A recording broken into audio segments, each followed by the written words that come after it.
Jangan lupa subscribe, tekan tombol loncengnya, like, komen, dan share.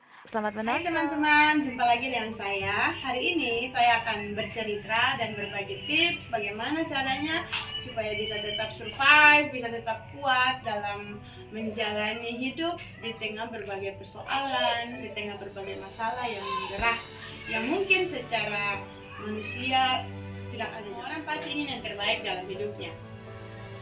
Setiap orang tua, setiap anak ingin supaya bisa sukses, ingin supaya perjalanan hidupnya baik-baik saja, ingin supaya tetap sehat dan sebagainya.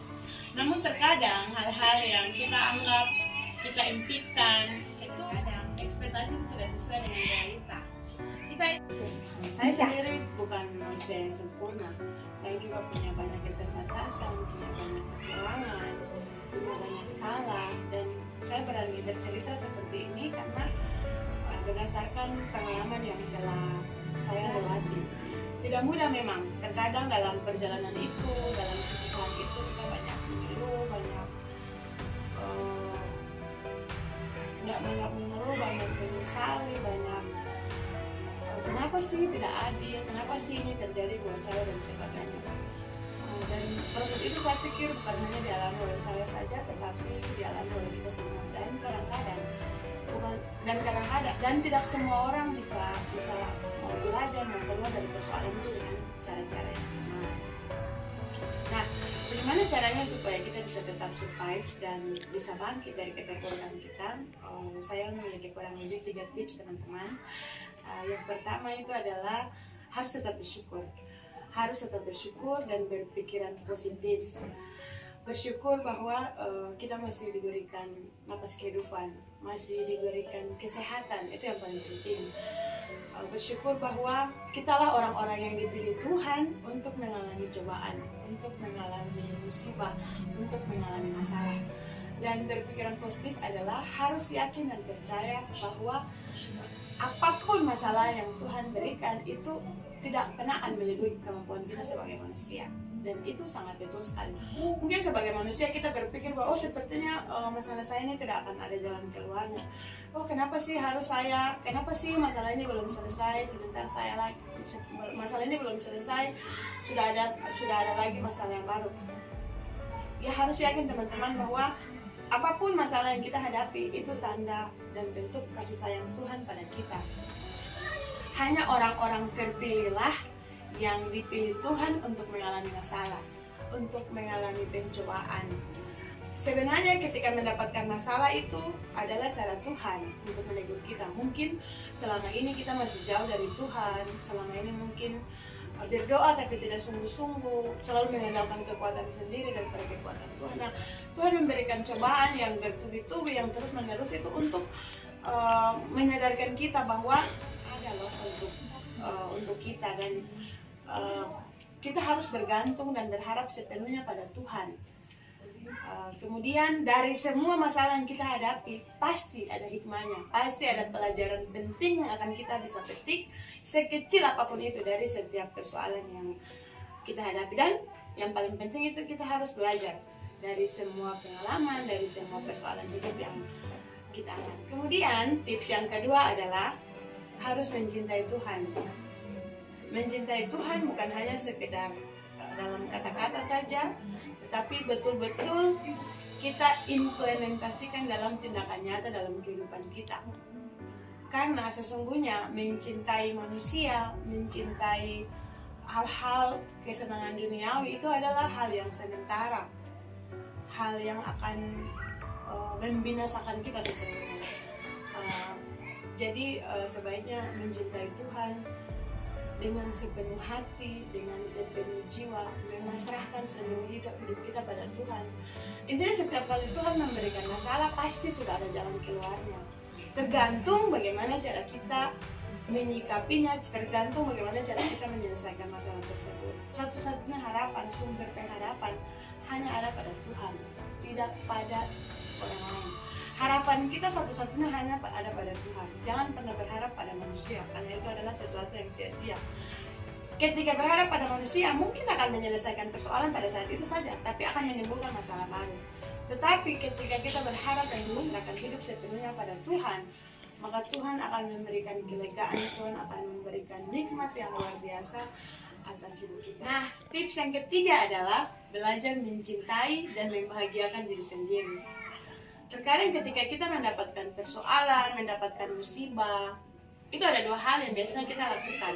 Yang pertama, kita cenderung akan berbagi kepada orang lain, berbagi cerita, curhat, share ke teman atau orang yang kita anggap bisa kita percaya dan dekat dengan kita.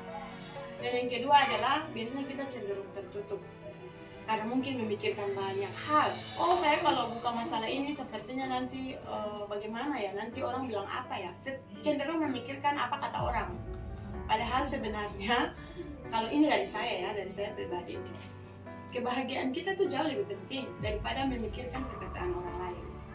Nah, yang mau saya bagikan pada kesempatan ini adalah ketika dapat masalah dan sebagainya, kita pasti akan mendapatkan masukan dari berbagai pihak, dari teman, dari sahabat, dari relasi, dari orang yang dekat dengan kita.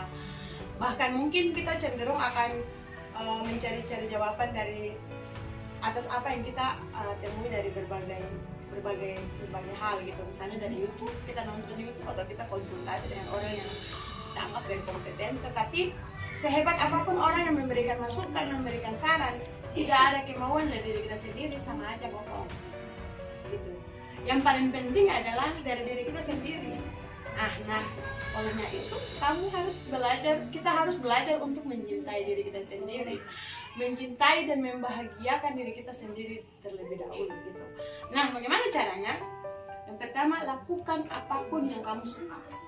Yang penting masih berada di jalur yang positif. Misalnya saya punya passion mengajar, yang saya suka adalah berbagi dengan orang lain. Mungkin secara material saya tidak punya uang dan sebagainya yang berlebihan, tetapi saya bisa berbagi ilmu lewat ilmu yang Tuhan berikan kepada saya. Memang tidak banyak sih, tapi setidaknya ketika saya bisa berbagi, saya bisa mengembangkan orang lain, saya bisa mempengaruhi orang lain untuk melakukan hal yang lebih baik, itu ada rasa rasa kebahagiaan tersendiri. Dan itu sepertinya tidak bisa dapat diungkapkan dengan kata-kata. Kebahagiaan itu sesungguhnya lahir dari dalam. Kemudian jadilah versi terbaik dirimu gitu. Tunjukkan segala yang terbaik yang ada dalam dirimu yang bisa dilakukan. Kemudian yang ketiga adalah jangan membalas perbuatan dengan kejahatan. Walaupun sesungguhnya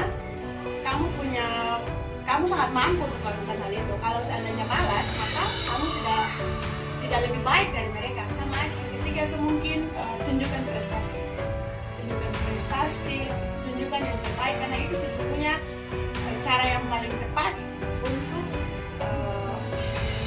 membalas membalas orang yang menyakiti kita. Tunjukkan prestasi bahwa walaupun sedang terpuruk, kita tidak larut dalam keterpurukan itu, tapi kita bisa bangkit dan tetap berkarya. Mungkin itu saja tips dari saya, teman-teman. Kalau ada saran dan pendapat yang lain untuk membuat video-video atau tips-tips yang lain, nanti tulisnya di kolom komentar ya teman-teman. Saya juga berani bicara seperti ini karena walaupun sebagai manusia saya punya keterbatasan dan kekurangan, tapi dari keterbatasan dan kekurangan yang saya miliki, saya mau berbagi kepada teman-teman. Kita sama-sama belajar untuk jauh lebih baik, karena sesungguhnya ketika kita meninggalkan dunia ini, yang orang kenal adalah bukan banyaknya harta atau hebatnya kita, tetapi yang orang kenal hanyalah kebaikan dan amal baik yang akan jadi bekal untuk kita di akhirat nanti. Hidup terus berjalan, kita tidak pernah tahu apa yang akan terjadi ke depannya, kita tidak pernah bisa memprediksi apa yang akan terjadi